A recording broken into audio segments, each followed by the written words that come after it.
Police officers, what was the most traumatizing 911 call you've ever received? We received a horrifying call from a woman claiming there was somebody inside her house. She sounded terrified. However, when we went to investigate, we found nothing. Usually this could be easily explained away. The mind of an elderly woman living alone eventually starts deteriorating due to dementia and other issues.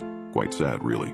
However, something about this specific incident just felt horribly wrong. This woman was only 24, so the probability of this all being inside her head is extremely unlikely. She also seemed to be terribly distraught by this whole situation. Why would she be acting? We leave her place and tell her to contact us if she sees anything again. I mean, we couldn't really do anything at that point, but we knew this was far from over when we received a call from her the very next day, with her saying the exact same thing. We drive down there and search the house again. We find nothing. Again. Problem is, the house seems different this time, almost as if there were some subtle detail that made it a separate place from the one we were in yesterday. My partner, Beck, says that he noticed it as well but doesn't quite understand what's wrong. We decide not to say anything about this as we tell Carol that we came up with nothing. However, she tells us to stay. I recorded him, she says. She takes out her phone and tells us to watch the video that she's pulled up.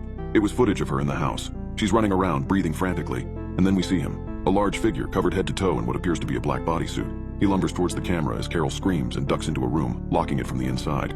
There's a few bangs on the door before we can hear footsteps walking away. We don't know how to react to this footage, but we try anyways. We come to the conclusion that the man must have left once Carol got behind the door. However, the front door was locked when we came, and Carol told us that she hadn't left the room. Did he also have the keys to her house? That would explain a lot, but it also made this situation a lot worse. We decide to keep an eye on her house for the night. We're discreet, parking about a block down the road in an unmarked car. We're both fully awake, ready to go as soon as we see some sketchy shit. At around 2 a.m. we see somebody walking across the road towards her house. However, it isn't the man. It's Carol herself.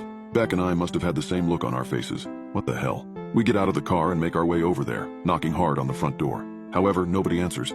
We can see lights flicking on and off intermittently, but we're not sure what that's supposed to mean. Was she trying to tell us to leave? We get a call from dispatch a few moments later. They're telling us that Carol has called 911 again, saying that there are now multiple people in her house. They ask if we need backup. We say yes. Without another moment of hesitation, we force the door open and barge in. The living room lights still flicker on and off, but we see the light switch and nobody is touching it. We call out for Carol, but nobody responds. In fact, the place is dead quiet. I can see the neighboring houses starting to turn on their lights from the commotion. We rush up the stairs and start sweeping each room, but there's nothing. Once again, we search the place inch by inch, but nothing is in here.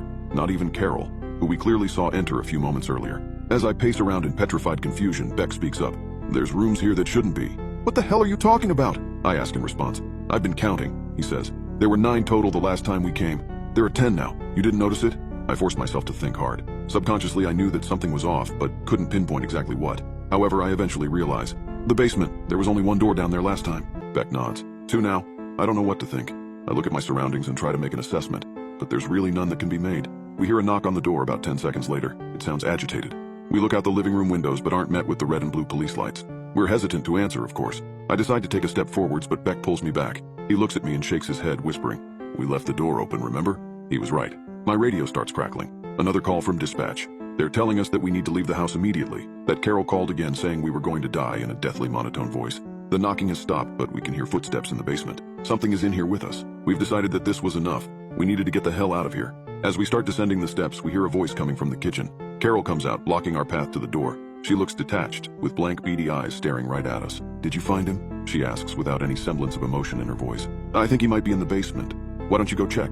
Beck and I are frozen in shock. She just keeps looking at us, gesturing towards the basement door every now and then. The footsteps down there sound like they're running in circles now. We ignore her request, abruptly brushing past her and bolting out of the front door. The backup still isn't here, so we decide to just get into our car. However, we see somebody down the street peering through our driver's side window. He's large, dressed in what appears to be a black full-body suit. He looks away from the window and directly at us. It's hard to tell from this far, but the suit doesn't seem to have any eye holes. Beck speaks up. "Sir, please step back from the vehicle." His voice cracks in the middle of the sentence. He's terrified. As soon as Beck stops talking, the figure starts running towards us. It's fast, too fast. In the time that it takes for us to pull up our guns, we've realized that it's actually moved past us into the house. We waste no more time running into the car, locking the doors, and waiting until backup arrives. When it finally does, we're extensively questioned while what appears to be a SWAT team searches the house. However, it isn't the police chief asking us. Instead, it's some guy in a suit that we've never seen before. He asks us things like, how many doors were there in the house? And what did Carol look like exactly? And, did we ever see a man with one eye wandering around? We answer inconclusively to pretty much all of them. We have no idea what the hell's going on. At one point, we see SWAT members carrying multiple stretchers outside and loading them into their truck. Not an ambulance, mind you, but their own truck. Eventually, the man who is questioning us tells us to go home and to report to our station as usual. He tells us not to worry about what we've seen here. I don't know how he expects us to do that.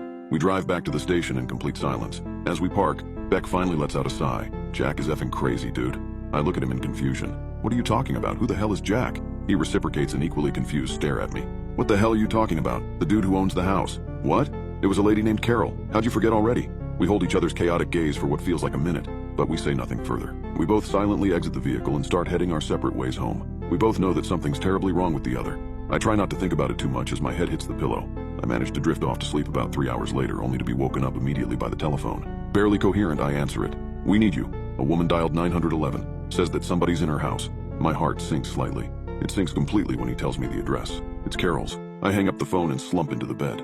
I just want this nightmare to end. Whatever they did to me, it won't stop.